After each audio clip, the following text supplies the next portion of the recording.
Okay, an interesting article that I picked up on. In fact, there's a couple of these doing the rounds at the moment, but it's relating to Tessa Thompson, the actress that you see on the right here. She's going to be co-starring in Thor Ragnarok, and that's really the issue here. Co-starring, female superhero co-stars. We haven't had an actual female lead superhero movie in the Marvel Cinematic Universe yet, although we do have one upcoming with Captain Marvel.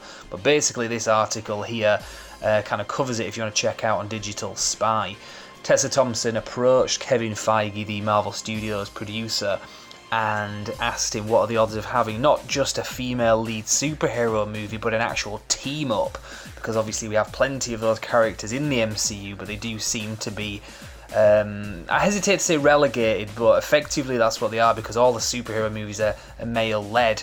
And this isn't coming from the point of view of like a social justice warrior or anything like that. This is just observing some of the common themes in this, because I think it's really interesting the point that she's been making, because obviously repetition and just kind of seeing the same things rehashed over and over again, that would be solved by having something more female-centric. So to have a female lead superhero team would actually be the next level, because like I say, we have all these female characters, and apparently she approached Kevin Feige with some of her female co-stars, and he basically said, yeah, let's do it, kind of thing. I don't think that means let's do it as in next year, but obviously he's open to doing this. I do know he also said that about doing a Black Widow standalone movie, but again, there's nothing on the cards for that yet, so that doesn't mean that this is definitely going to happen. But the fact that they're talking about this is great, because all issues about, you know, fair treatment of women aside, that kind of thing, the MCU needs to diversify, and I don't mean in terms of like race, religion and gender, all that kind of stuff for the sake of political correctness. I just mean genre-wise, and they have been doing that very successfully. They've done like your space comedies, they've done the heist films, they've done the political thrillers, and a female lead superhero team would potentially be very good. I mean, a lot of criticisms is people are going to say, oh well, it'll just be like the Ghostbusters movie of 2016. The problem with that film is not the fact that it was a female team. That film had problems of its own. But there's another interesting article from a few weeks ago, I think it was, where Tessa Thompson slams dumb male writers and their badass female characters. And I couldn't agree with her more in what she was saying here as well. Everything that I've heard her say, I think, has been absolutely spot on.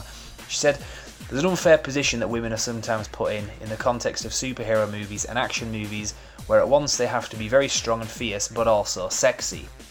Now, this is definitely true. Again, it doesn't mean, you know, we want some fat slob, we want Amy Schumer as you know, the next superhero or whatever.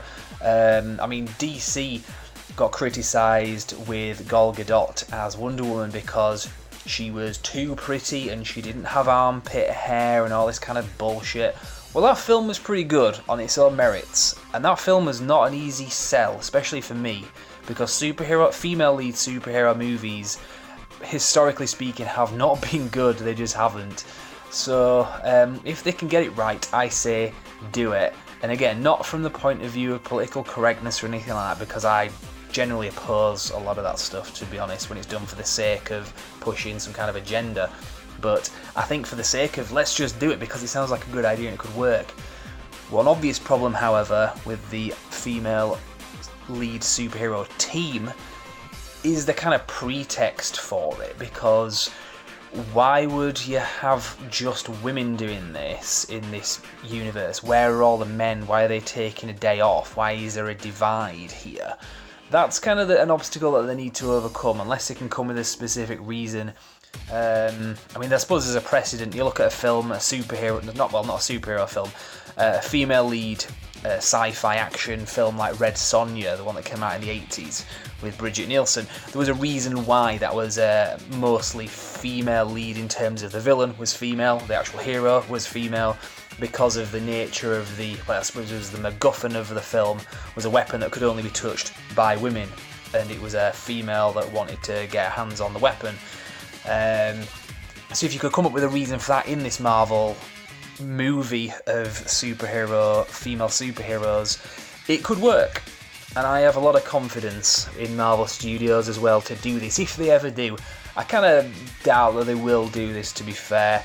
I mean, the female superhero characters have their place in these movies. It's just a shame that they haven't been on the front line in terms of, from a marketing point of view. They do tend to be relegated to just being co-stars of the movies, which again, you can say there are legitimate reasons for that. I don't think there's anything here that is to do with overthrowing the patriarchy or any kind of thing that feminism needs to be stepping into, especially not third wave feminism anyway. Doesn't really have a place in anything, to be honest, at the moment.